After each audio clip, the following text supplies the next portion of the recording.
now. Thank you, sir. Okay, thank you. You just have to help me find it from the cloud, okay? That's my concern. Okay, good evening, everyone. Erev Tov. It's my honor to introduce our speakers, which I will do all at once. I will start with our usual suspects, actually, and then conclude with Carol Peterson. We've had, this being our 7th time together, I can almost ask anyone here to introduce any of our speakers because you've heard these introductions, but first, I'll say we're very, very grateful for repeat performances or repeat sharing of wisdom from Ed, Alan, Mark, and Stan. It's providing a great service to this community and beyond for all who attend these. So thank you. And now for the bios.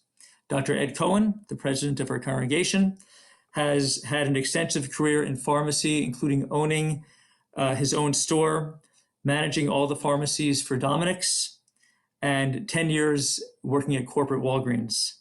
He is now Executive Vice President, Pharmacy at MJH Life Sciences, a healthcare communications company.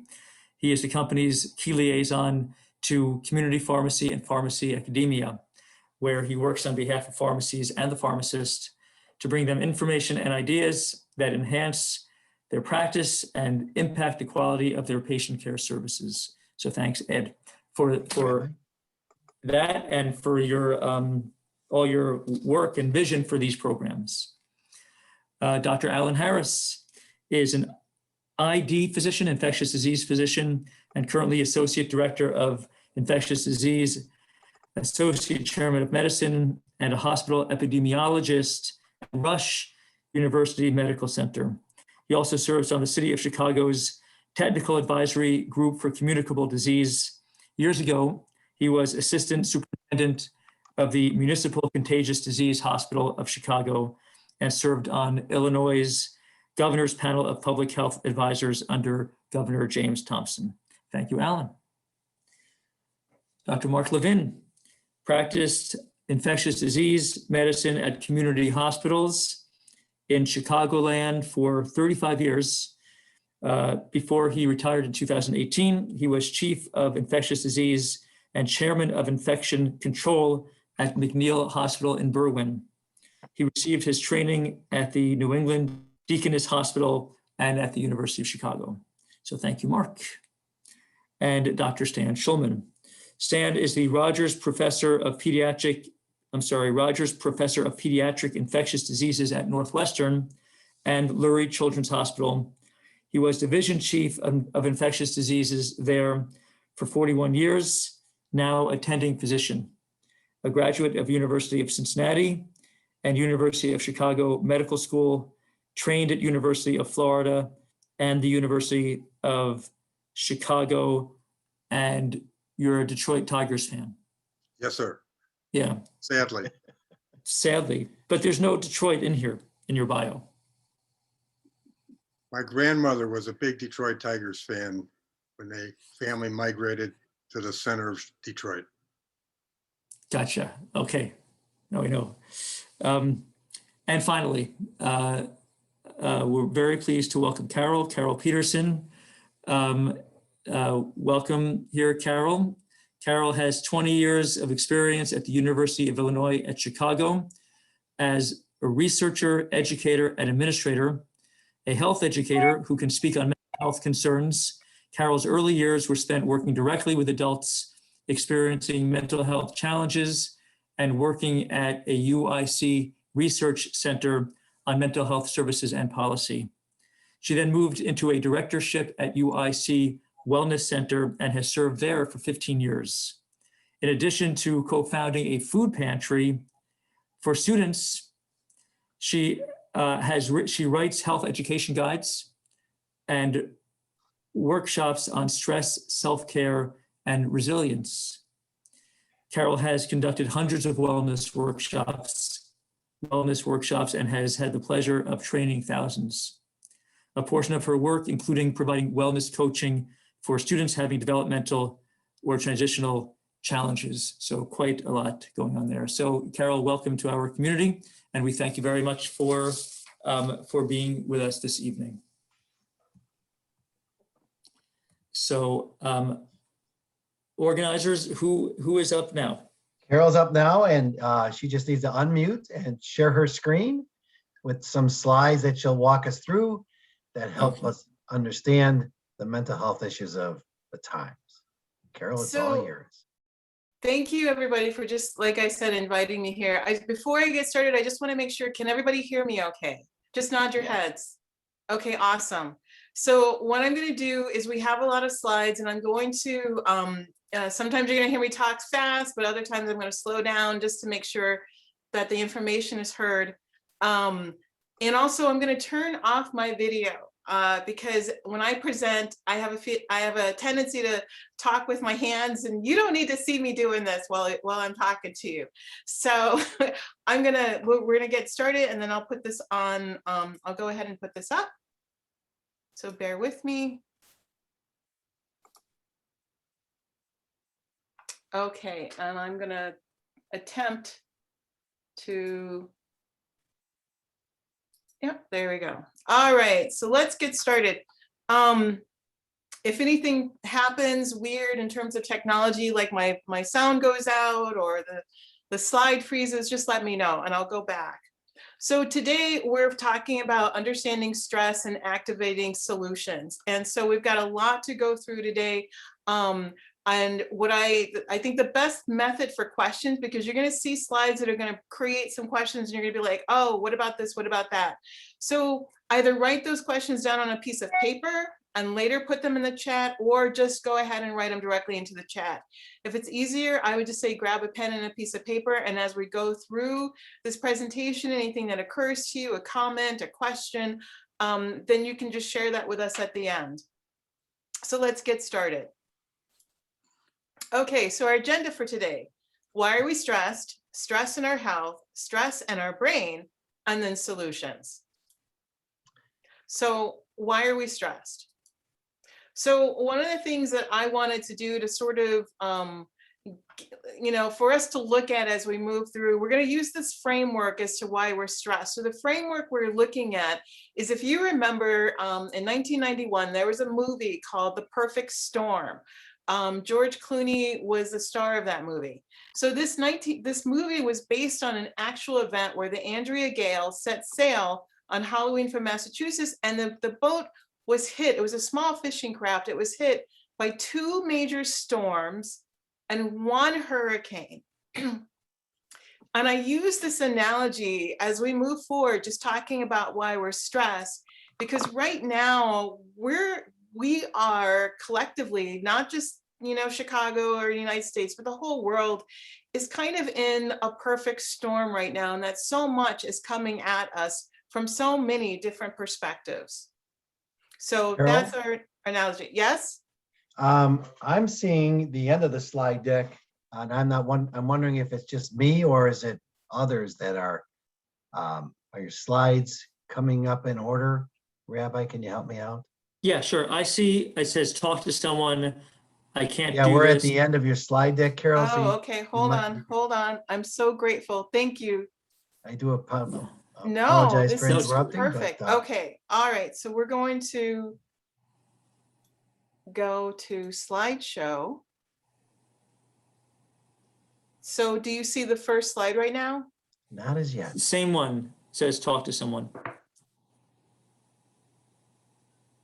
Okay, hold on. Okay, let's try this.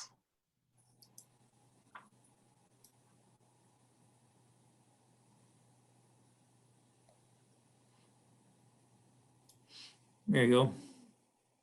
Okay, wait. We're going to, I apologize for the technical difficulties. That's okay. We're all accustomed to it. So I'm going to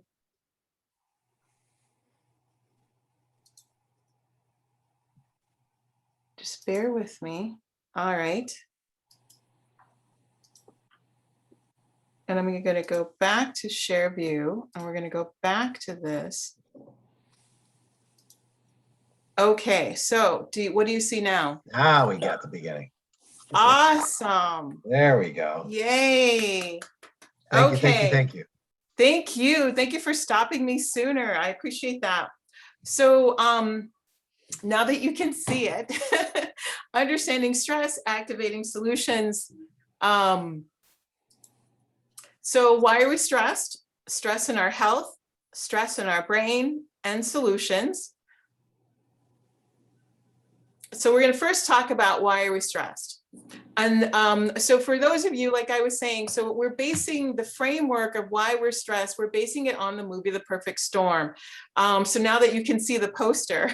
So it was the Andrea Gale, it set sail on Halloween from Massachusetts. It was hit by 2 major storms and 1 hurricane.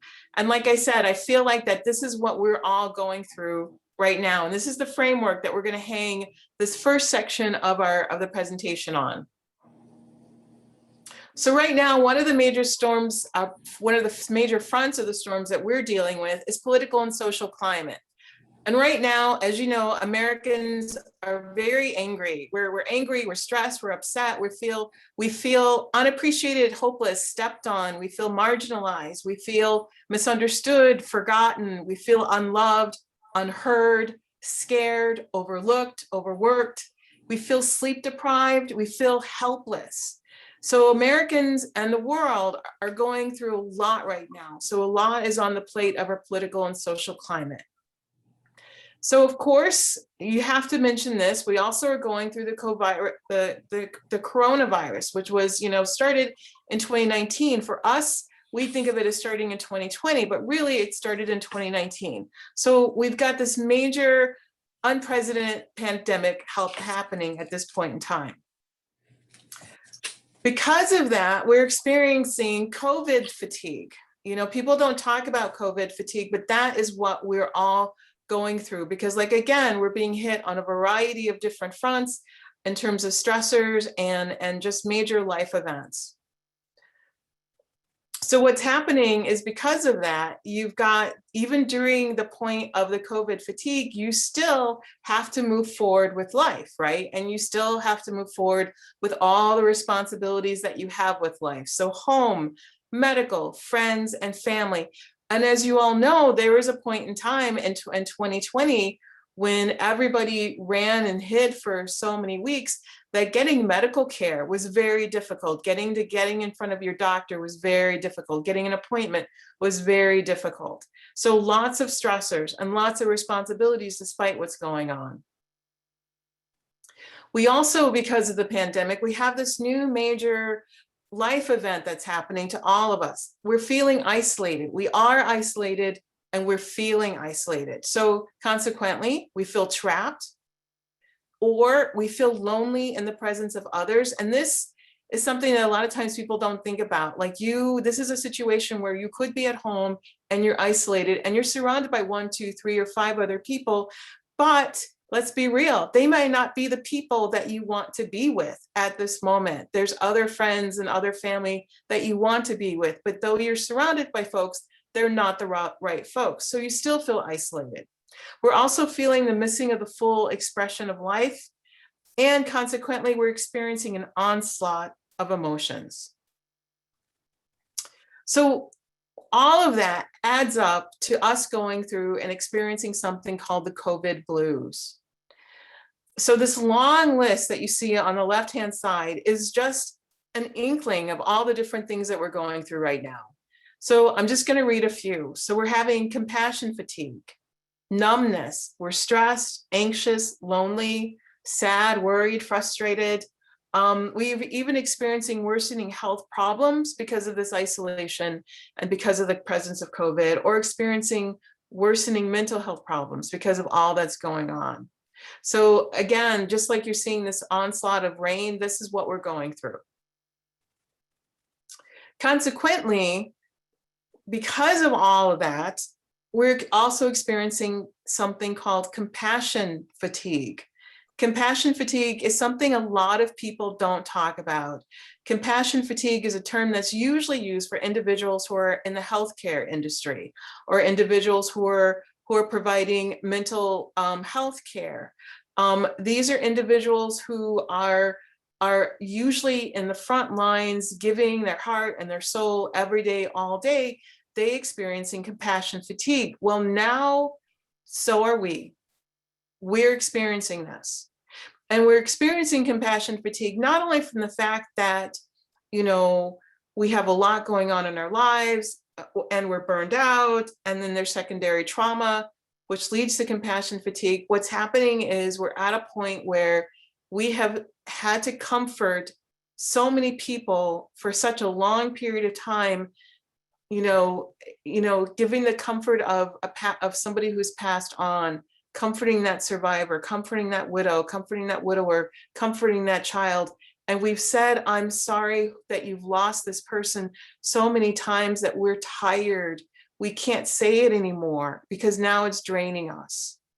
Or there's another side of compassion fatigue where you are experiencing, friends who are ill, who are sick, who have chronic illnesses or acute illnesses, but either way, they're sick. And you're trying to help them during a time where getting medical attention sometimes can be very difficult and very challenging. And so we move through the world, even if we're at home, saying, I'm sorry, how can I help you? And then feeling helpless if we can't. So we're all experiencing some level of compassion fatigue. So the result of that is normal. We're feeling burnt out. So I like this image because it really shows the progression of feeling burnt out. So the match on the extreme left is what happens when you have that very first incident, right? Something happens, a crisis, an event, something happens. And you meet the challenge of that crisis and you stand up to it and you're like, I can do this. I'm going to handle this, whatever this is. But then what happens is that crisis goes on, so looking at that second match and you're getting tired, but you're like, I can still handle this. And then look at that third match and the fourth match. And by the time that crisis has continued in our situation, now it's been a year or a year and 1 month, we're at the point where we're at the 5th, 6th, and 7th match, where we're tired, we're burned out. And so this is what we're experiencing as citizens, but this is also what healthcare professionals are experiencing. So this is what that progression is, and this is a great way to look at how we feel right now. And the reality is, we just want it all to stop, right? We just want to go back to the way it was. Last January or summer of 2018, summer of 2017, we just want that back. We just want our lives back. We all just want it to stop. And every time we hear in the news, you think it's going to get better, and then you hear about a spike or you hear about something else. And just when you think you can raise your head above that water, that turbulent water, you're dunked back down into it because we all just want it to stop. So if you're experiencing any or all of these feelings that I've just outlined for you, I want to say to you, good. I'm glad. I'm glad you're feeling this. I'm glad you're feeling something because it means you're normal. It absolutely means you're normal. But more importantly, it means that you are not alone. It's not just thousands that are feeling this way. It's millions that are feeling this way. So take some comfort in knowing that you're not alone. So because we've gone through a whole episode of just stress right now and why we're stressed, and I'm sure I brought up some emotions, what I want us to do right now is just take a moment and breathe deeply. I want you just literally to breathe into the count of 8 and breathe out to the count of 16. And I'm just going to give you a moment to do that. So breathe in, counting to 8. And breathe out, counting to 16. And I'm just going to give you a moment to breathe. And I'm just going to say, it's okay, and you're okay, and we are all going to be okay. So now what we're going to do is we're going to look at stress in our health. I'm the type of person where I feel like if in order to really truly help yourself, you really have to understand how you work, how your brain works, how your body works, how stress affects your body, because that knowledge is what motivates you to take action. And that knowledge equips you to take action in the right way, in a productive way. And so let's start with there. So what does stress do to your health? So we hear all the time in the media and from our physicians that we need to take care of our stress. We need to manage our stress in order to manage our health. But it's not often broken down for us how that looks, what that looks like. So we're going to look at that right now. So you've got a stressor, life, school, or work. It creates stress. That stress releases cortisol. Something happened, something bad happened. Cortisol is released because your body is looking at that stressor as a life event, as something that's threatening you, right? It's the fight, flight, or freeze syndrome. And you guys know that, fight, flight, or freeze. So cortisol is released because it's going to help you to survive this moment of stress. So in order to do that, what it does is it releases fat and sugar and amino acids into your system to give you the energy that you need to survive that moment, because your body is thinking you're running from something or you're fighting someone. But usually that stressor, especially now, those stressors are external to us. You can't box with the pandemic, right? You can't physically fight the pandemic. You can't fight the email that came into you. So all of these stressors are emotional, they're psychological. So what happens is we have all of these sugars and fat dump into our system. And because we're not using them through the activity of running or fighting, our body restores it. It stores in our hips and our bellies and our heart and different parts of our body. So it reabsorbs all that fat and sugar, but in different places. Ultimately, chronically, if this is a chronic thing, it leads to high blood pressure. It leads to stroke. It leads to heart attack. So this is the connection between your health and stress and the importance of stress management. So you're thinking, so what do I do? How do I manage this? Well, the solution is both really simple and really hard. So the simple thing is get some sleep. But most people aren't sleeping. The average Chicagoan is sleeping 6 hours or less. You need to be sleeping 7 hours or more. If you can sleep 7 hours or more, you're going to lower that cortisol. Exercise helps to lower cortisol. Taking B vitamins, B vitamin complex helps to lower cortisol. I'm going to say it again. B vitamin complex 100 helps to lower cortisol. It's also called a stress vitamin because when you're stressed out, you cannibalize yourself.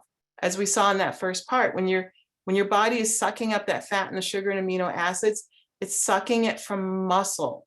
So you're cannibalizing yourself. So manage your life. All of these things help us to do better and to manage stress and to ultimately manage our health. So now we're going to look at stress and our brain. So this is an important section because, we all have this occurrence, which what I'm going to talk about, and this really helps explain why you're having this. So your brain is a random thought generator. So in 2005, the National Science Foundation published an article regarding research about human thoughts per day. So the average person has about 12,000 to 60,000 thoughts per day. And what's interesting is that about 80% of those 60,000 thoughts are negative. Of those, 95% are exactly the same repetitive thought as the day before. So every day we wake up, we have our 12 to 60,000 thoughts, and 80% of them are negative, and 95% of them are the same thought that we had yesterday.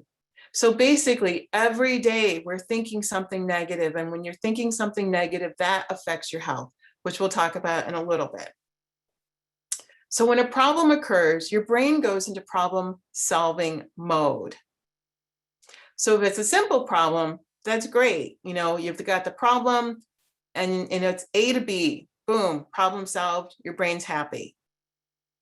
If it's a complicated problem, your brain's going to keep thinking about it and thinking about it and thinking about it and thinking about it until you can find a solution, right? But then you also have something called the unfathomable problem. The problem that is incapable of being fully explored or fully understood. And it's that kind of problem that your brain germinates on and it just keeps thinking about. And that's when you get into situations where you're like, why, who, where, what can I do? Where did I go? How did this happen? Who can I talk to? Why is this happening? Why is this happening? Why did he do that? You know, you keep asking yourself these questions and it's an unfathomable problem. It's a problem that can never be solved. But yet, because our brains are random thought generators and our brains are problem solvers, our brain is a problem solver, we ask ourselves these questions constantly because we're looking for the solution. But if we can't find the solution, we keep looking for it. When your brain is dealing with an unfathomable problem, it tends to keep thinking about the problem over and over and over again. And this is called racing thoughts. And we have all heard of the term racing thoughts. And sometimes racing thoughts is only, you know, associated with individuals who have a mental illness. Well, you know what? We all have racing thoughts, and it's normal because we're trying to find and figure out and solve a problem. So racing thoughts are consistent, persistent, often intrusive thoughts that come in rapid succession. These thoughts are difficult to shut down. They can impede focus and concentration. They can prevent sleep and impact your daily course of life. And many of us have been laying awake at night thinking about that problem. You know, that's when we're trying to figure it out, figure it out, figure it out. I'm going to tell you in a little bit why that's not good for you, but I'll wait and tell you why. So chronic worrying can negatively affect your mood, your health, and your stress level. So we're going to look at this again. So when you're undergoing a situation, so you had an argument at 10 o'clock in the morning and you didn't like how that argument went. And so you're thinking, you know, in the moment of that argument, you know, you got stressed, the cortisol was released and your body went through the whole process of the fat and the sugar and amino acids because it thought you had to fight or run something, and you're stressed out and your blood pressure went high. And so 10 o'clock in the morning, you go through all that. Well, later on that night, when you're laying in bed, you start thinking about that argument. If you start thinking about that argument at 2 a.m., your brain thinks that it's real. Your brain thinks that you are in that real life stressful situation again. And what does it do? What does your body do? Your body releases cortisol all over again, only now it's 2 a.m. And you're having fat and sugar and amino acids being released into your system at 2 a.m. Which means, and we've all experienced this, you wake up. Your own anxiety, your own stress wakes you up. Now you're wide awake at 2 a.m. with cortisol in your system and you can't fall asleep. So anytime you're worrying about something, the system goes and repeats and repeats and repeats. So it's really important that we're very aware of how much worrying we're doing, how often, for how long, and really find ways to manage that chronic constant worrying and those racing thoughts. So now we're going to look at solutions. So first, we're going to find our solution in space. So not to be corny, but do you remember in Star Trek, it's space, the final frontier? Do you remember that line? So yes, I admit I was a Trekkie. So in this case, space is the final frontier and it's the first frontier and it's the answer to what we're looking for.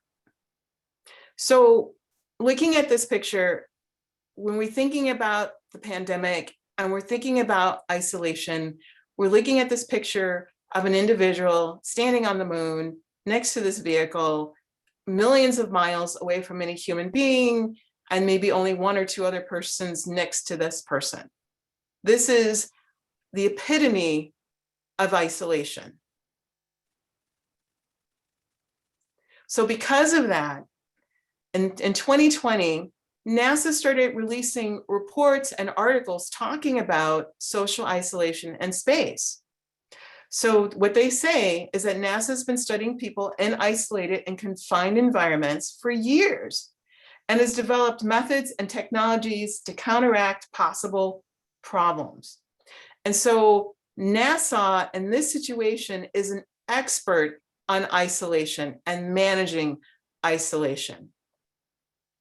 And so looking on our left-hand side, isolation, what can we learn from NASA? So isolation takes a toll on our health. NASA uses 7 key points to help astronauts and us learn ways to solve problems, whether in space or at our kitchen table. And at this point, I'm going to ask Ed to read for us what the acronym CONNECT means. Thank you, Carol. And for all, the acronym CONNECT, the first part, the C, is for community and seeking ways to support society and contribute to the greater good. O for openness, be open-minded, look for ways to adapt to life's challenges. The N, networking, make contacts, interact with others, create new activities, share information. The second N refers to needs. Keep a routine, eat and sleep well, maintain physical and emotional health, and try to exercise as best you can. E for You got me, I have no idea either. Expeditionary mindset, confront Perfect. challenges head on, seek support from and provide support to others. So again, part of a community, helping each other. Countermeasures, try to reduce your stress, be mindful of your strengths, and try journaling or sharing your concerns. Very important there, sharing your concerns. And of course, training, build on what you've learned, build on what you've learned in life, enhance skills and learn new skills. Thank you, Ed. So looking at we're going to use NASA as our framework as we move forward and look at these solutions. So what's nice is the solutions I'm sharing with you already were embedded in this presentation. But I stumbled across this and I put this in here and I thought to myself, this is important because I think sometimes it helps to learn. It's easier to learn and you're learning a little faster and a little better if you can connect information to a framework. So let's look at NASA and astronauts as the framework that we move forward for our solutions, right? So it's not just, rewriting negative thoughts. This is something that the astronauts are trained to do. So first solution, rewrite negative thoughts. We just saw that your brain is a thought generator and that 85% of our thoughts are negative, and that's the same negative thoughts almost every day. And we just learned that when you have those same negative thoughts, your body releases cortisol and you go through a stress reaction. So as you move forward, I'm encouraging you to start thinking about rewriting those negative thoughts and turning negative self-talk into a positive self-talk. So turning, I've never done it before, I don't know how to do it, turning it into, it's a chance to learn something new, I can learn. Turning, it's too complicated, hard, I'll mess it up, turning that into, I can figure it out, I've overcome tougher challenges. So just having that mindset, like recognizing when you're giving yourself that negative self-talk and you're sabotaging your health and your mood and dampening that and turning that around and saying, you know what, I can do this, I can learn this, I can figure this out, I can come up with an answer, I am smart. Our next solution is literally the isolation that we're in. I put this slide in here because it says stay home, save lives. So if we look at our isolation from the lens of NASA, one of the things that Ed read is community. And one of the things that they said that they teach astronauts, or they're training them, that when they're in that space station, and for sometimes with the space stations now, they're usually up there for a year. When they're in that space station and they're lonely or they're missing their loved ones, they encourage them to focus on the greater good. What are they doing for their community? So when you're in your home, think about how you and by being there, you are helping your greater community. You're also helping yourself, right? Self-care, self-preservation, and your house is that protective shield. Your house literally is the best N95 you could ever have, right? So here's another thing that NASA talks about. NASA encourages the astronauts to use mindfulness, to use meditation. What I did is I found this great article on meditation by the Harvard Gazette. It's the health and medicine section, 8 weeks to a better brain. And so basically what they found is that when people meditated, they became calmer. You know, their stress reactions were lower. They just became calmer, lots of good things. But what I love about this study is that rather than just saying, oh, meditation makes you calmer, what they did is they took MRIs of the folks and looked at brain structures prior to the meditation 8-week session and after. What they found, looking on the left-hand side, is increased gray matter density in the hippocampus, known to be important for learning and memory, and in structures associated with self-awareness, compassion, and introspection. And the most important part that I think is on the right, participants reported reductions in stress also were correlated with decreased gray matter density in the amygdala, which is known to play an important role in anxiety and stress. And this is important to say again, your amygdala is a small part of your brain. It's about the size of a walnut. The amygdala records, every time something bad happens to you, the amygdala records it for you and it reminds you of it. And so sometimes when you're having those negative thoughts and those negative feelings, sometimes that's your amygdala generating it. So if every time the phone rings and your stomach clenches, that's the amygdala reminding you that the last time that the phone rang, it was horrible news. So now every time the phone rings, your stomach clenches. So that's what the amygdala does. So by meditating, it actually helps it decrease the gray matter density in the amygdala so that you're not having those stress reactions. So meditation helps us to manage stress by managing brain waves. So looking at this quickly, looking on the top, you've got gamma, beta, alpha, theta, and delta. The two that I'm going to focus on are beta and alpha. So your beta wave is where you're at right now. Your eyes are open, you're engaged, you're listening. A beta wave is a normal wave. The difference is that sometimes it becomes really, really fast. And that's when we're having racing thoughts. And that's when we're feeling anxious. And so when you're starting to have racing thoughts and anxiety, you need to take that beta wave and move it down to an alpha wave. The way to do that is prayer and meditation. Isn't that pretty powerful? Prayer and meditation help to decrease an alpha from a beta to an alpha. So meditation helps to slow down and calm down brain waves. Meditation helps you manage daily stressors. So what happens is we have taught ourselves to have a stress reaction in the sense that anytime something bad happens, you're like, angry, I'm stressed. Every time something happens, whether it's large or strong or small. So when we're having those constant stress reactions, remember, we're dumping cortisol into our system.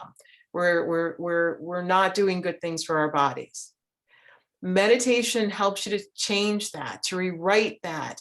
So instead of having a stress reaction to life and problems, large or small, it teaches you how to have a calm reaction, or at least a calmer reaction to daily life. And that's important. You may not change the situation, but you can change your response to the situation. And I think that that's the most powerful thing that you can do. It also helps you to manage and reduce negative emotions because we're reducing or making that amygdala smaller. that means that all those negative thoughts are also getting smaller and less frequent. So wonderful things happen when you meditate. It also helps to increase patience. So a lot of things that we can do by achieving meditation. And the study had the subjects do it for 27 minutes a day, every day for 8 weeks. So again, 27 minutes a day, every day for 8 weeks helped. And you don't have to do anything special. You don't have to buy anything. You don't have to do anything. Sit on a chair, do some deep breathing, and focus on a positive phrase. That positive phrase could simply be, I'll be okay. So next, we're going to look at tea. Now, if you notice, NASA says nothing about tea, but I do. So you can calm your stress with tea.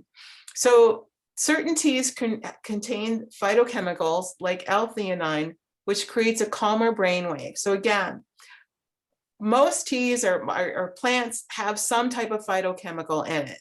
So it's just a natural chemical. People think that plants are harmless or that plants are banal, that there's nothing in it, but that's not the truth. You've got chemicals in plants. For instance, columbine is toxic. It will kill you.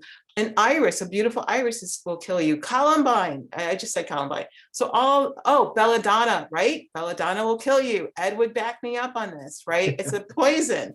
So plants are not harmless, but also, as you know, plants used to be medicine. So let's use it for their medicinal purposes. So the positive chemicals, L-theanine, where can we find that?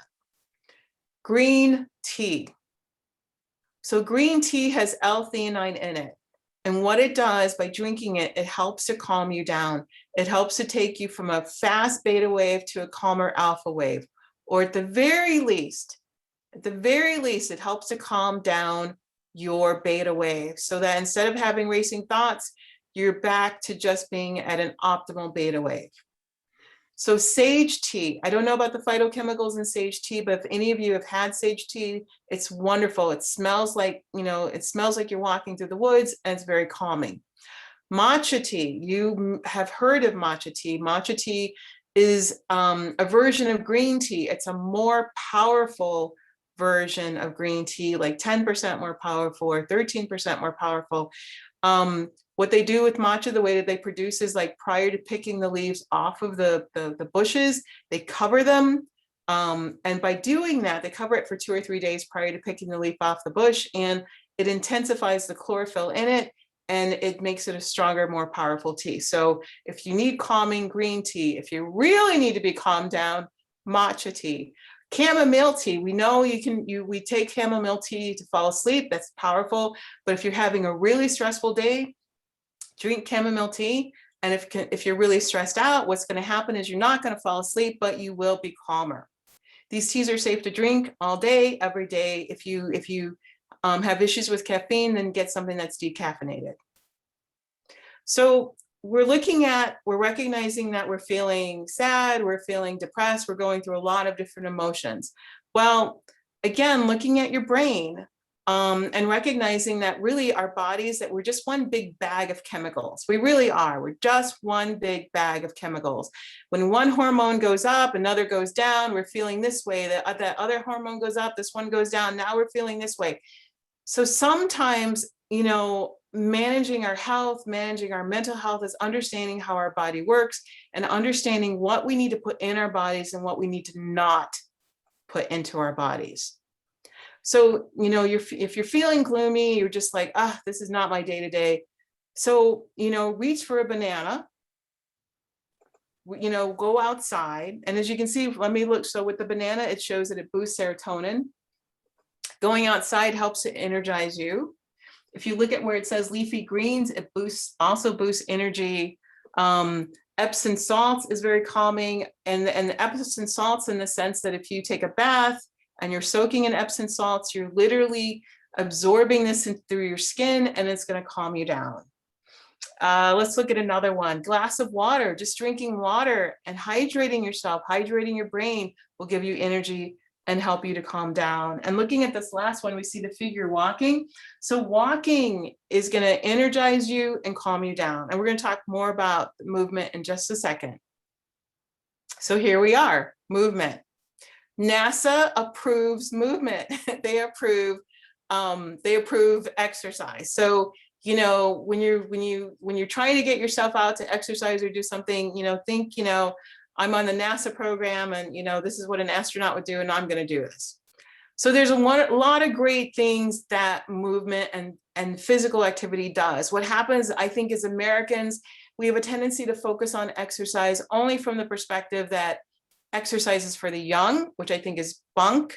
That's wrong. Exercise is for everybody. And I think the older you get, the more you should exercise.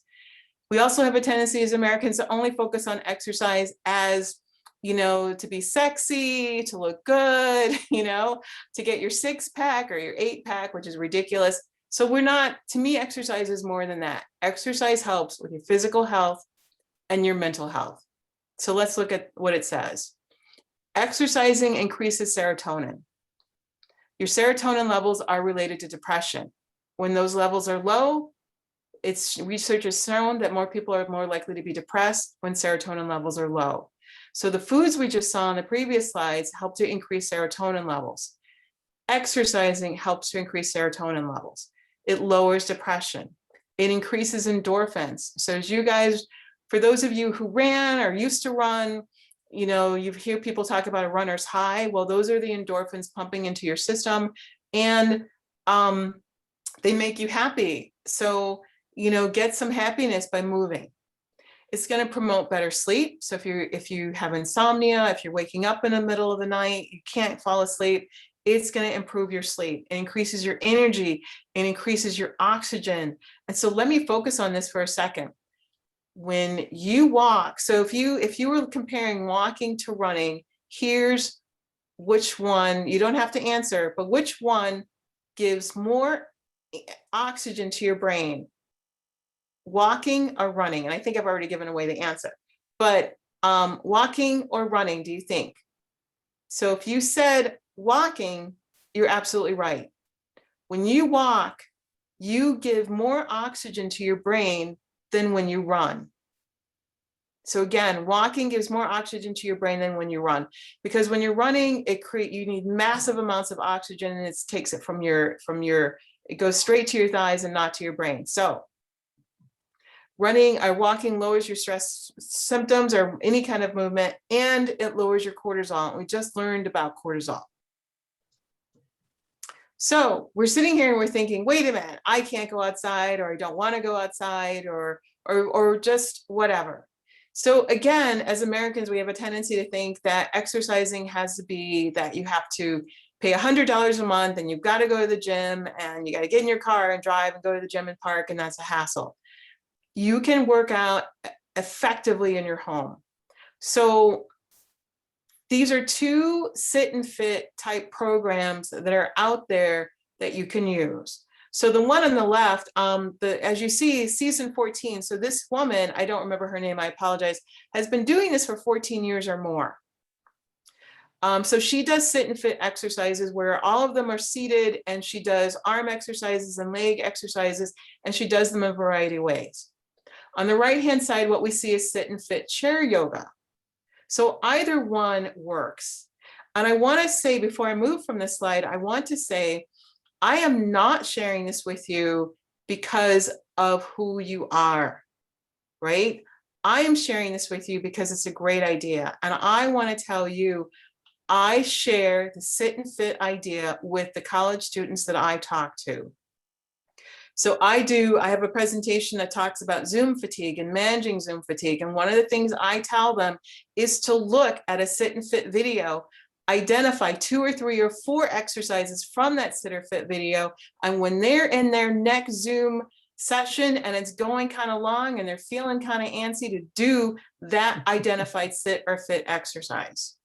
So I'm not just sharing it with you, I share this with college students as well, because they are sitting in a chair from, like 12 hours a day, and their muscles are getting weak and they're getting tired and antsy. So they need this as much as you do, as much as I do. So the NASA symbol is here, not because NASA is saying do sit and fit, but if you were in a capsule, a space capsule, the types of exercises you would be doing would be similar to this. So this is not age related. This is just good common sense. Okay, NASA tells their astronauts to stay busy, to stay happy, right? You're in a space, there's no sunlight, nothing coming in, it's bleak. So they say, stay busy to stay happy. So thinking about that, here's some ideas just to get you started, just to get you thinking, right?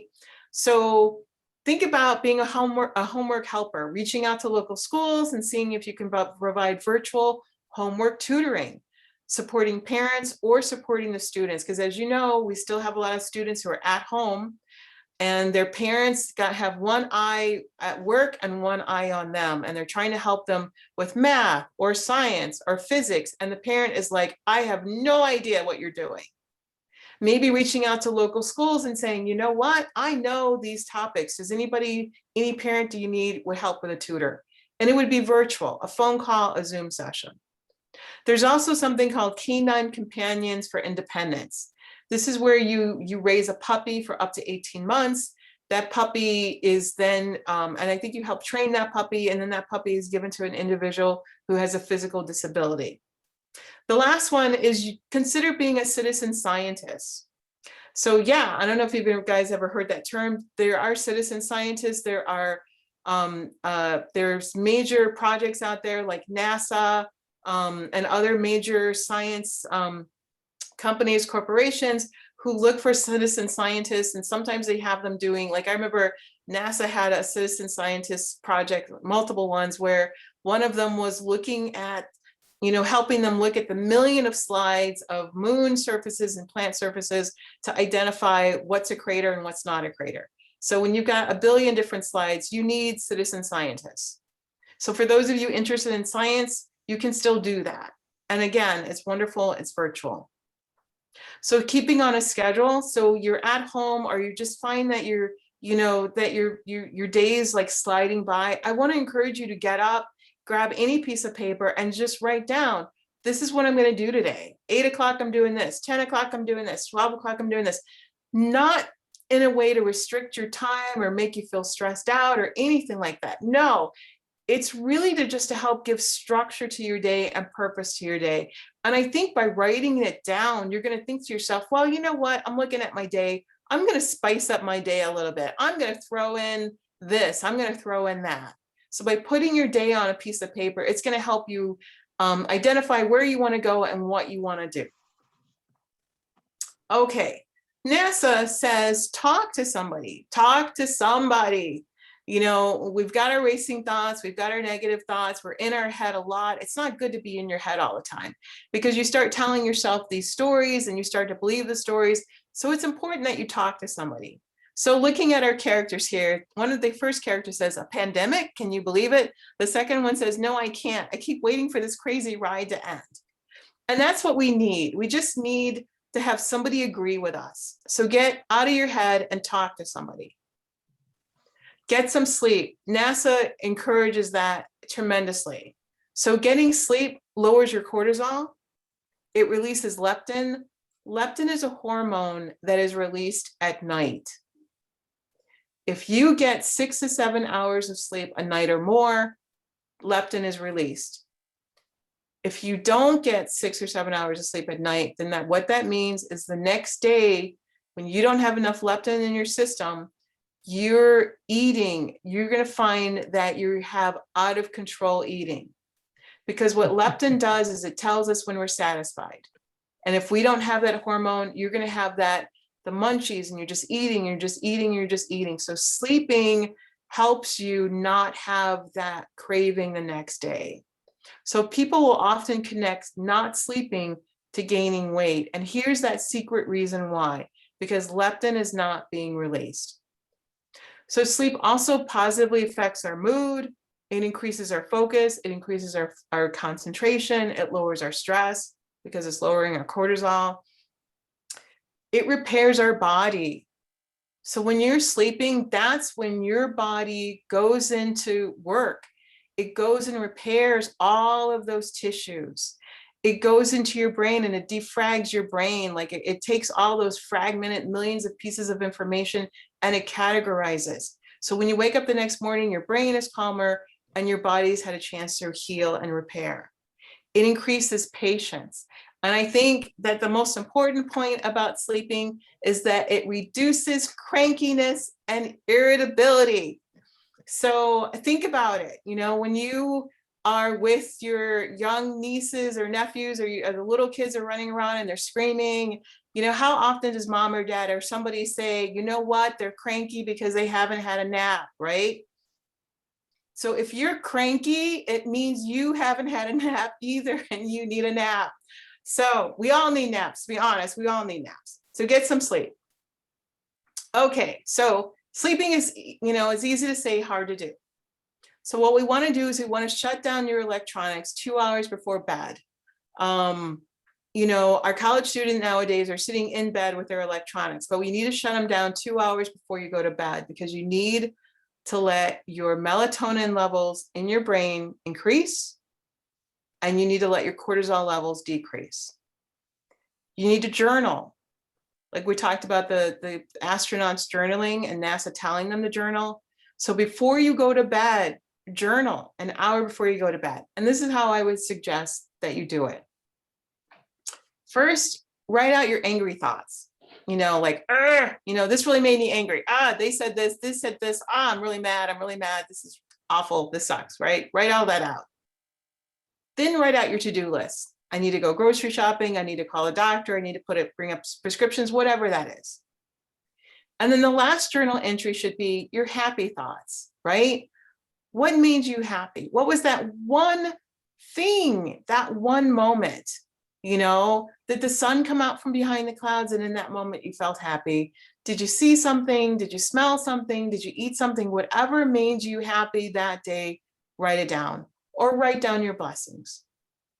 Next, create a chill mood, right? Read, listen to nice quiet music, have ambient lights, because you're preparing your body to go to sleep. Drink your chamomile tea during that time. If you have trouble going to sleep, you can take magnesium as a pill or a powder. It's very calming. Stretch out your tight muscles before you go to bed. Something really simple. You don't have to do anything major. And make sure that your room is cool and that it's dark. Because when your body temperature is chilly, kind of cold, 70, 65, you're going to sleep better. And sprinkle lavender on your pillows or on your sheets. And all of these things are going to help you to calm down and to prepare for bed. And eventually, if you're doing this every night, you train your brain, you train your body that now is the time to go to sleep. It could take a week, it could take 2 weeks, but after that point, once you start doing these things habitually, your body starts to go to sleep, and it becomes easier for your body. So create. I know a lot of you are creative. A lot of you write. A lot of you do a lot of creative things. And so I want to encourage you, if you're still not doing them, to go back to doing them. You know, draw, write, whatever that thing is that was creative that you did do or used to do it again. Because being creative, and this is research talking, not just me, it makes you happy. It reduces dopamine. It releases dopamine, which makes you happy. It reduces stress, it reduces anxiety, and it produces a calm state.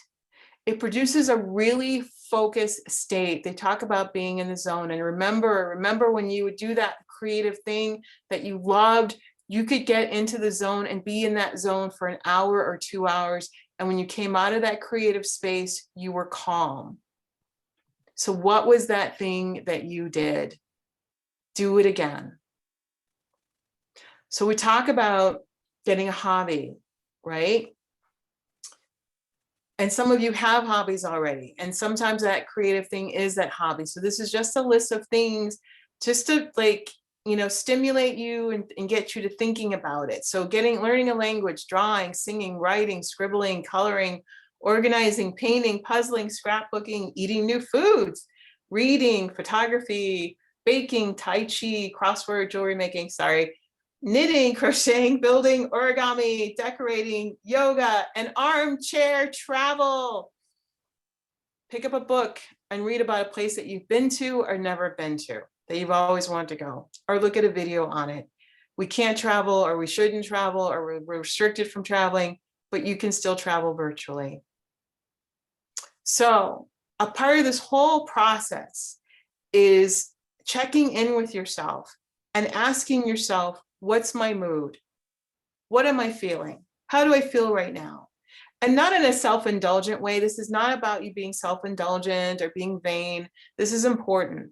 It's important that you recognize what your mood is, because sometimes you might be carrying this mood and it's making you react and to other people or situations, and you're not aware of it. So check in with yourself often, multiple times a day. And when you're checking in with yourself, sort of figure out what your mood is, and then say to yourself, what do I need? Sometimes we might be cranky because, well, like I said, we need a nap, or we might be cranky because we're hungry, or we might be really sad because we just need something new. And if you're feeling like you just need something new, well, then once you figure that out, you can solve that problem. So check in with yourself and ask yourself, what do I need? Do I need to talk to somebody? So figure that out. And it's not, again, self-indulgence. It's a way to manage yourself. And so at this point, I just want to say, and I just want to remind you that you take this message away from you as you move forward through the day to come, through the weeks to come, through the months to come, through the year to come. You are beautiful. You are powerful. You are brilliant. And you are brave. And so at this point, that ends my presentation. And Carol, it comes back to me. And yes. let me, as I transition to the next part of our discussion tonight, I want to first say thank you to you for presenting what has been a just horrendous situation for the last year. And you summarized it so well in the beginning. You presented it to us in a new and unique way, new and unique in ways to look at the situation, to identify our stressors, and to create solutions. And we have all experienced change. We've all experienced and felt loss and isolation and burnout. And yes, you hit the nail right on the head and defined it in ways that are new to us and very creative thinking for our congregation. And we really appreciate that. I will ask you one quick question because it was brought to my attention. Formal meditation does not have to be meditating in any particular form or style. It could just be sitting down in a chair or laying down and taking a quiet time with your eyes closed. Is that correct? Absolutely. Absolutely. I feel like sometimes as Americans, we overcomplicate things. It can take place anytime, any place, anywhere. Like if you are even in a stressful moment, you can take a moment to meditate. If you're on the train, you can take a moment to meditate.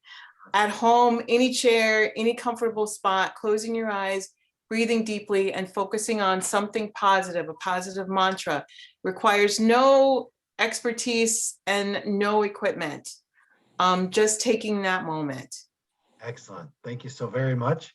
And thank you again for your creative style and your unique way of presenting the information that's clouded us for such a long period of time. We are grateful, and all I'm seeing in the chat box is wonderful compliments to the presentation, the topic, and the unique ways that you're helping us to think. In the interest of time, I am going to jump over to our doctors. Again, Carol, the doctors may touch on some stuff and may have some more comments for you. Just stay tuned. Our three doctors will address an update on the vaccines, an update on treatments, and then to me, the most impactful way to close the evening is to talk about engaging back to some semblance of normalcy. So I do apologize. Dr. Harris or Dr. Stan, which one of you go first for vaccines? I think that's me. All right, here you go, Stan. Thank you very much. Thanks. That's a tough act to follow. I'll just give a quick review, update on the vaccine status. We're now in a situation where the vaccine supply is in many areas outstripping the demand. We've been able to successfully vaccinate at this time half of the United States adults who have had at least one vaccine dose. And interestingly, the rate of vaccination, not too surprisingly, is lower in the red states than they are in the blue states. And we're not going to discuss too much about that. In Illinois, there are more than 3 million individuals who've been fully vaccinated. It's about 26% of the population, and 49% of our population has had at least, the adult population has had at least one shot. So that's a quick update on the supply situation. But one of the very important new developments in the vaccine, of course, is a recognition now of a new problem in some rare recipients of Johnson & Johnson and of the AstraZeneca vaccine. Johnson & Johnson had been approved in the US for emergency use along with Pfizer and Moderna. AstraZeneca has not really been approved in the US. But at rates of approximately 1 per million doses, there's this recent recognition of a blood clot problem. And so there are a relatively small number of people who have developed this very severe form of blood clotting, which is different from typical blood clots that some of us are subjected to as we get older, particularly with blood clots in the calves, in the legs, sometimes spreading to the lungs, causing serious problems on occasion. But this new blood clot problem is actually strangely limited to the veins that are inside the head, inside the skull, your skull, that carry blood back from the brain back down towards to the rest of the body. And blood clots in those areas are very rare, typically, and can be extremely severe and can lead to strokes, as has happened in a handful of individuals shortly after having received particularly Johnson & Johnson and probably AstraZeneca COVID vaccine. So the profile of individuals who are developing this new problem tend to be younger women from about 25 to 50 years of age. And somewhere in there must be clues as to what exactly is going on. We do know that we're learning something about the mechanism of how these clots have been developing, and that may be a discussion for another time. But as you probably know, the Johnson & Johnson vaccine has been paused in the US, probably only until the end of this week, while more information is trying to be gathered. Nevertheless, it's still important to emphasize that a side effect occurring in 1 in a million individuals has to be weighed against how many individuals would die from not having been vaccinated. So we're going to be hearing a lot more about this particular problem, and we're just now learning some of its aspects.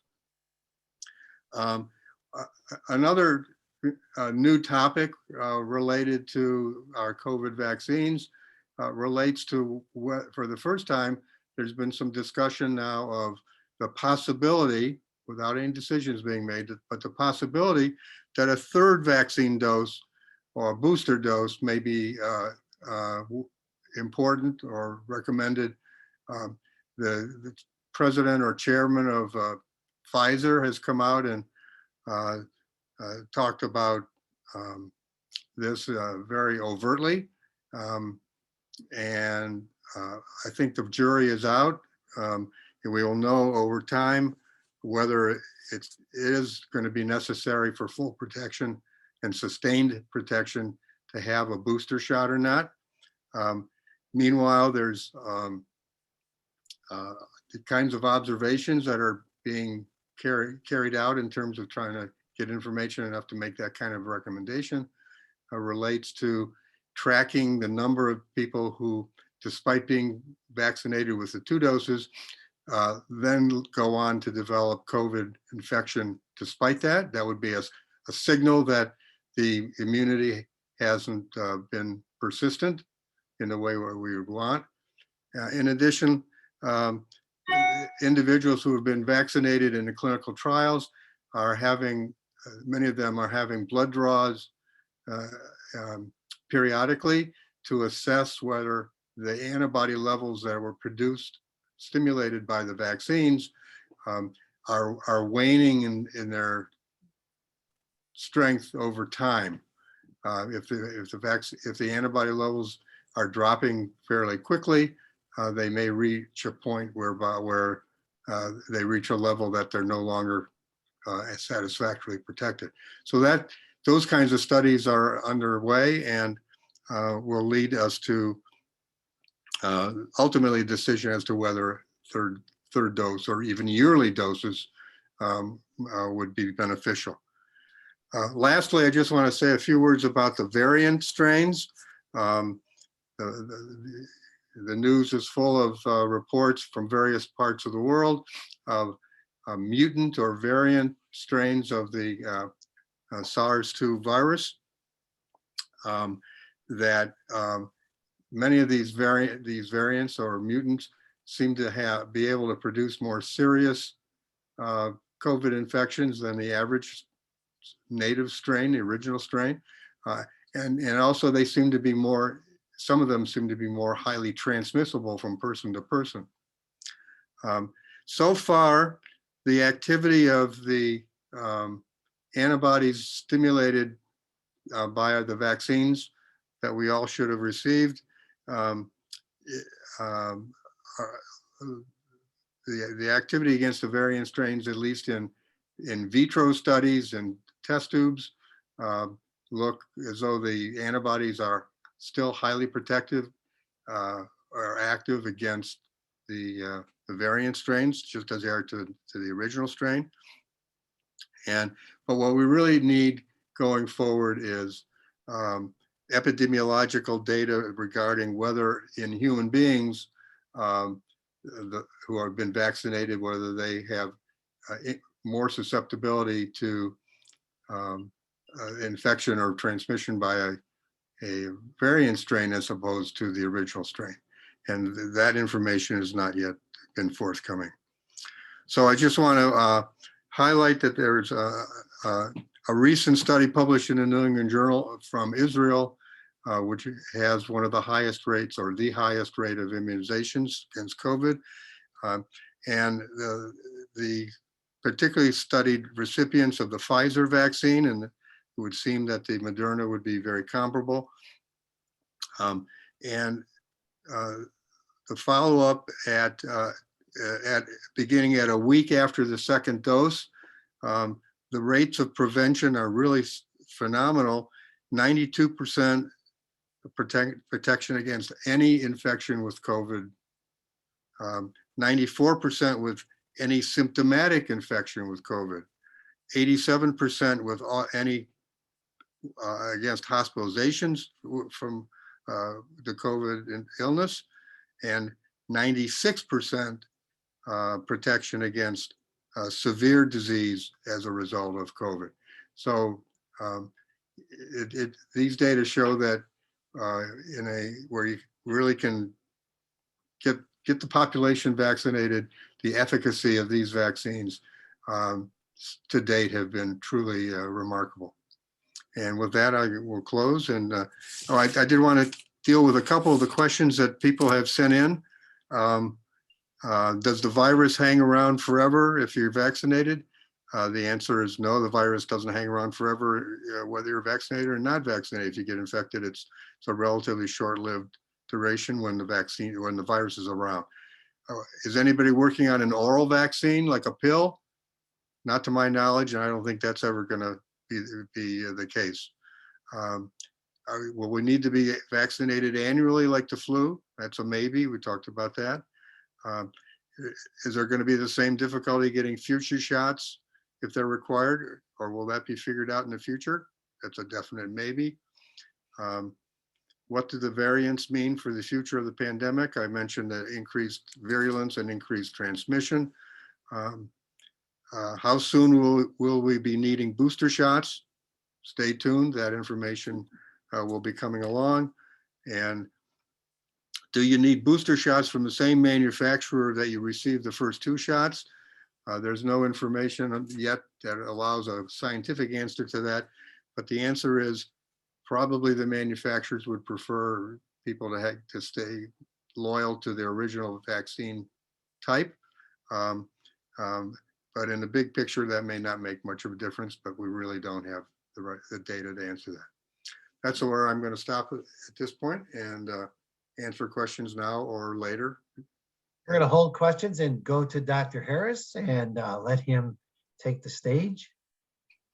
Thanks, Ed, and thanks, Carol Peterson. That was a wonderful talk with a lot of very practical and understandable information. I'm going to be very brief because there are no standardized therapies, and the therapies get very nuanced, and also because Diane didn't send me any questions that any of you sent in.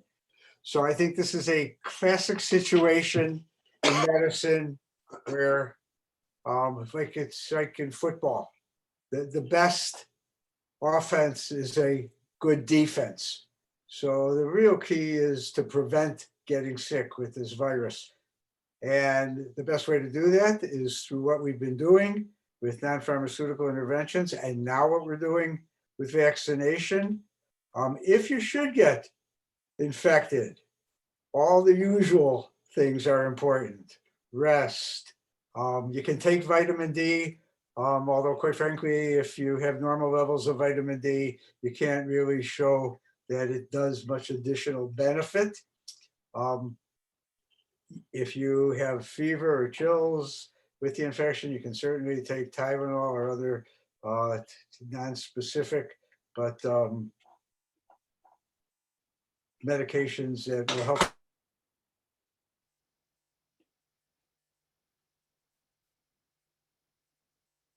Are you frozen? It appears so.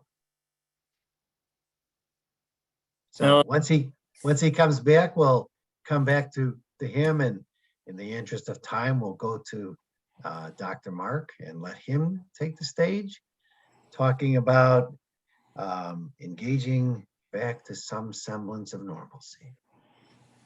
Okay, so going back to our normal lives and routines in the future, because this is a synagogue event, I thought I should start out with a quote about the future from one of our sages like Rashi or Maimonides, but decided to go back to the great sage Yogi Berra, who said about the future ain't what it used to be.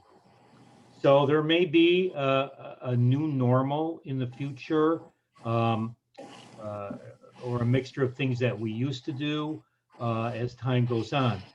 So for us really to go back to completely normal lives, there needs to be 2 things to happen. One, there needs to be a herd immunity to the COVID virus, meaning that about 70% of people need to be vaccinated. And certainly rates of vaccination are increasing, but it may be difficult to attain herd immunity just because of vaccine hesitation, and unfortunately because it's become kind of a political issue. Secondly, there has to be a very low number of circulating COVID viruses, meaning COVID cases per day or COVID cases going to 0. And of course, now we still have thousands of cases of COVID per day in Illinois, and places like Michigan are going through a terrible time with up to 10,000 cases of COVID per day. So in the words of Rochelle Walensky, who is the head of the CDC, in terms of going back to normal, we're just not there yet. Will the COVID virus become like the SARS virus? Remember SARS from a number of years ago? That's a COVID virus. That's a coronavirus. It did completely disappear. Or most experts are now saying that it may become, at least for the near future, endemic, meaning it's going to be smoldering and present in low numbers. We would hope very low numbers. So where are we now in terms of going back to somewhat semblance of normalcy? Well, the CDC, yeah, the CDC issued guidelines in the last couple months for vaccinated people that in the home, vaccinated people could socialize and have meals with other vaccinated people and not have to follow the precautions of wearing masks and social distancing. In addition, vaccinated people could also socialize in the home with one household of unvaccinated people. So example, if you have a household you're socializing with that have your grandchildren who are not vaccinated, many are not, that also is a situation where you wouldn't have to observe precautions. Also, new guidelines, vaccinated people can travel without quarantining and without having a COVID test if you're going to be traveling domestically. Of course, if you're going to be in public places or like airports, you do have to observe precautions there, whether you are vaccinated or not. What about other situations like in public? We've entered phase 4 guidelines for Illinois, and compared to a year ago when everything was shut down, a number of things are now open. Many retail stores are now open. You can go to a baseball game, although there will be limited numbers of fans. You can eat in restaurants where there's a limited number of people. Go to movie theaters, but in all the places I mentioned, you have to wear masks and observe social distancing. There was a question about eating in restaurants. Is that safe now? Obviously, in a restaurant, you have to take off a mask to eat. I think that's going to be a judgment call for many people. I guess personally, with so many, with such large numbers of COVID in a place like Illinois, and having people in the restaurant who are not vaccinated and taking off their masks, it makes me still uncomfortable dining in a restaurant. Maybe that would change as the numbers of COVID cases in Illinois goes down. That's my opinion, but the restaurants are open and people can decide. I will mention about places of worship. There have been guidelines from the CDC and the Illinois Department of Public Health on places of worship and the guidelines of what you can do, what can be done. The guidelines have said the preference would be to have remote worship services or to have services outside, which is not always possible. But if you have them inside, there should be decreased numbers of attendees, and people should be wearing masks and observing social distancing. They're actually much more complicated than that. I don't have the time to go into all the details. Much of it depends on what you're going to be doing in the service as well. And there are some synagogues that are starting to open up for indoor services, observing these precautions. And I am aware the synagogue is developing guidelines and perhaps opening up for some indoor services in the next couple of months. The guidelines do not take into account yet that people have been vaccinated. Maybe there will be newer guidelines to come. Just in terms of going places in public, Dr. William Schaffner, who's an infectious disease specialist at Vanderbilt University and on CNN as a consultant, has said that in terms of going back to normal, the masks will be the last things to go. Just giving the example of, say, going to Costco. Costco has been open throughout the pandemic. Everybody has to wear a mask at Costco, and there are going to be increasing numbers of people shopping there who are vaccinated. But you can't have guidelines for people who are vaccinated and not vaccinated. That would create chaos. So I think that the rule will remain in place for the future until vaccination rates change, the numbers change, that everybody has to wear a mask in places like that. I wanted to end with the concept of the COVID passport. This is a document that shows that you've been vaccinated and is used. It's used required, the COVID passport, if you want to engage in certain activities or enter certain spaces. And an example of a place that is using the COVID passport right now is Israel. Israel, of course, is a smaller country and has a centralized government and has a very high rate of vaccination. They have what they call as a green pass. If you want to engage in leisure activities and go into restaurants, event halls, conferences, hotels in Israel, you have to show your green pass that you've been vaccinated. That's just been started in the last month or so. There are still some problems implementing it in terms of compliance, and the fact that a number of groups in Israel are not necessarily vaccinated, like the ultra-Orthodox.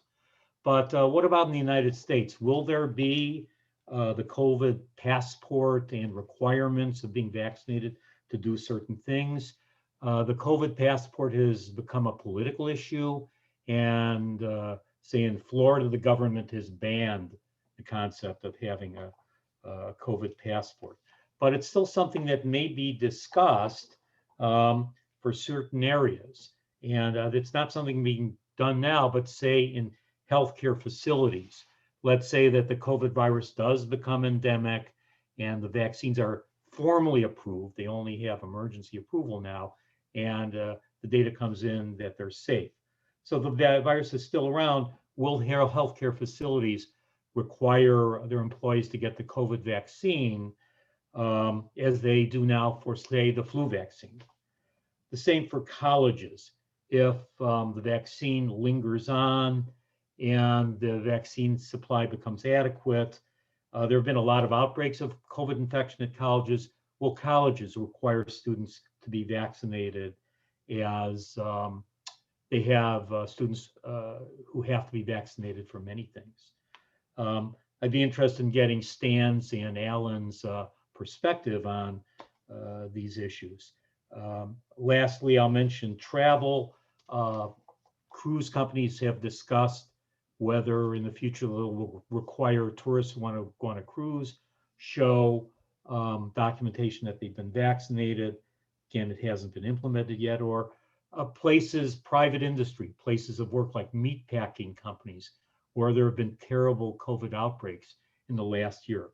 Meatpacking companies have been trying to vaccinate all their employees, but will it be a requirement that they be vaccinated? And lastly on the list, another country, Iceland, has opened itself up for tourism, but they have a requirement that if you want to go to Iceland, you have to show that you've been vaccinated. Lastly, I'll just end up, there are certain things that will not change in the future. There will be a new normal. Remote working, I think, will continue for many people. Companies have found that it works, and I don't think everybody will return to commuting to downtown offices. And I think in the healthcare arena, again, Stan and Alan can weigh in on this, telemedicine may be more a part of healthcare, and the use of masks, I think, will become more routine. So let me end there and go back to Ed, I guess. Yeah, Thank you, thanks. Mark. Ed, this is Alan. Let me, by way of explanation, a picture hanging on the wall for more than 20 years shows a moment in time to fall and landed right on the plug to my computer. Pulled it right out. And I guess I thought maybe the guy didn't like what I was saying or something. It's an unbelievable Well, we moment. appreciate what you were saying, and we're very sorry to have lost the connection.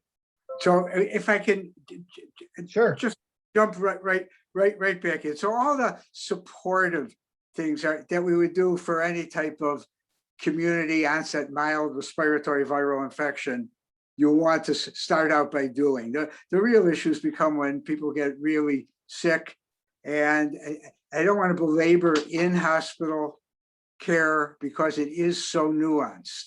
It depends on the severity of illness. It depends on your comorbidities. It depends on whether you're requiring supplemental oxygen, what your oxygen levels are.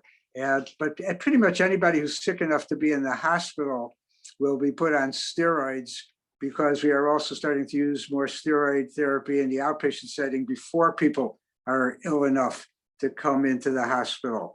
If you need supplemental oxygen, but you're not yet intubated, is when remdesivir, an antiviral medication, will frequently be added to the steroid therapy.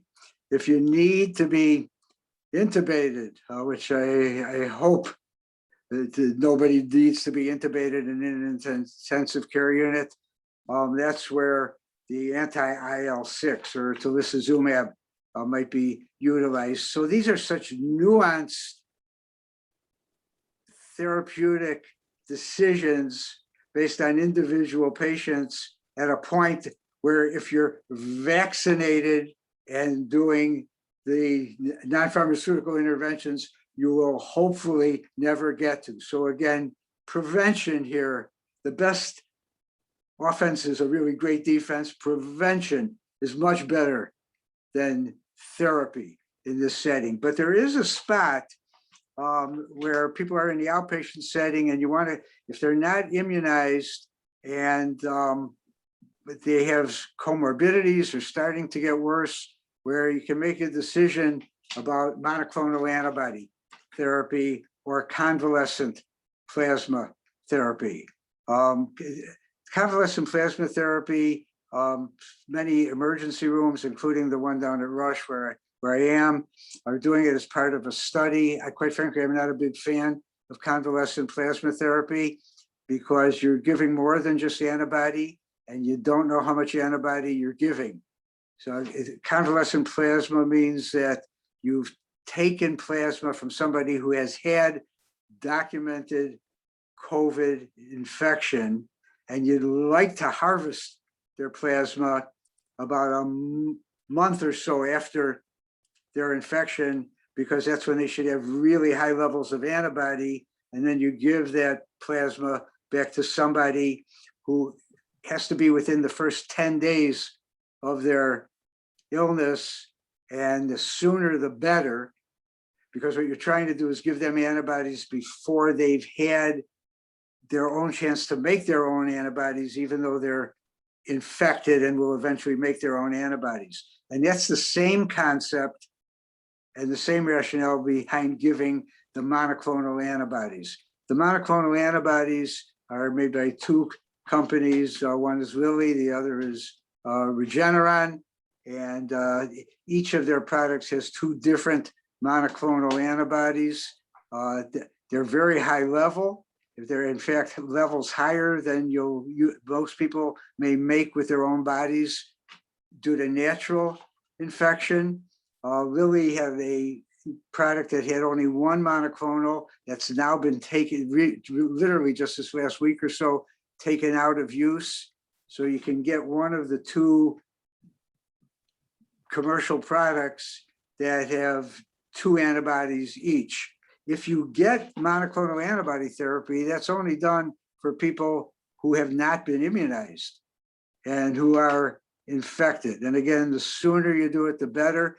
If you get a monoclonal antibody as part of therapy, what they've been shown to do is decrease the need for hospitalization and progression of illness. They've been used, there are studies going on using them in some of the long-term care facilities where people may not yet have been immunized or where there was a contraindication to immunization. They're being used in some of our penal institutions. Again, when you can't or haven't done immunization, these are all studies, but they seem to be very effective. If you get a monoclonal antibody, you are not to get immunized for at least 90 days after you get that monoclonal antibody, because the levels are so high, it's thought that it will seriously impact in a negative way on the vaccine effectiveness. And that's different than if you just get a natural infection with COVID, where after you're well, you can get vaccinated. Quite frankly, you could wait the 90 days after natural infection, but the guidelines say you could get it literally as soon as you're completely recovered from the natural infection. And that's not an option if you've gotten the monoclonal antibodies. And that's due to the fact with how high the levels are with the monoclonal antibodies. So yeah, those are kind of the highlights of therapy. Hydroxychloroquine, which means also chloroquine, two well-known anti-malarial and anti-inflammatory medications, should only be given if you're part of a study. The data doesn't really show any really effectiveness, so we worry about the side effects and specifically the cardiac side effects. Ivermectin is an anti-parasite drug that's been around for a lot of years. There's anecdotal reports and some publications showing its effectiveness, but again, it should only be used as part of a study at present. Thank you. Well, I wish to thank all of you for staying with us the entire evening. We've only lost a couple of people through the night. I want to let you know that this has been a collaborative effort between our congregants, the doctors, the synagogue, the adult education group, and our sisterhood. I'd like to call out and thank Stan, Mark, and Alan. Thank you all for your continued support. Carol, we've got you up late tonight, and we really appreciate your new and unique way to present the topics of the stress, burnout, and all the solutions, practical solutions, as Dr. Harris had mentioned, that we can implement in our daily activities to be smart, identify our mood, and really seek the help we need. A special thanks to the rabbi tonight, to Diane Rosenfeld and Judy Frank, Esther Javits, for their unwavering support over time for the now 7 productions of this. We do have our planning meetings and they go seamlessly because we've done this so many times. And again, to all of you, a couple of quick things. Wear your mask, keep wearing your masks, keep social distancing, as you heard from our doctors. Masks, social distancing, keep washing the hands, using hand sanitizers, stay safe, stay smart, stay healthy. And I be wish you all a good vaccinated. night, and I thank you very much. Be vaccinated. Oh yes, get your shots, everybody. Let's do it. Thank you. And that, to call it a wrap. Okay. Thanks, everybody. Thank you Thank so you. much.